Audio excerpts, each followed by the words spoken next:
කාවේ බන්ධනාගාර නීතියට අනුව බන්ධනාගාර නිලධාරීන්ට ගිනි අවි භාවිතා කිරීමට අවසර ඇත්තේ සීමිත අවස්ථාවලදී පමණයි.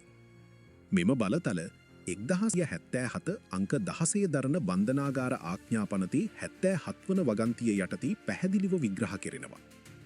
සිරකරුවෙකු බන්ධනාගාරයෙන් පැන යාමට උත්සාහ කරන විට ඊය වැළැක්වීමට වෙනත් විකල්පයක් නොමැතිනම් පමණක් ගිනි අවි භාවිතා කළ හැකියි. එසේම බන්ධනාගාරය තුළ ඇතිවන කැරැල්ලක් හෝ බන්ධනාගාර තාප්ප බිඳ දැමීමේ උත්සාහයක් පාටද ගිනි අවි භාවිතා කිරීමට නීතියෙන් ඉඩ සලසා තිබෙනවා. නමුත් වෙඩි තැබීමට පෙර පැහැදිලි අනතුරු ඇඟවීමක් කිරීම සහ ජ්‍යෙෂ්ඨ නිලධාරියෙකුගේ නියෝගයක් ලැබීම සෑම විටම අනිවාර්ය අවශ්‍යතාවයක්. බන්ධනාගාර නීතියේ මූලික පරමාර්ථය වන්නේ මරණය සිදු කිරීම නොව අවම බලය භාවිතා කර තත්ත්වය පාලනය කිරීමයි. මෙවැනි තොරතුරු සඳහා අප සමග රැඳී සිටින්න.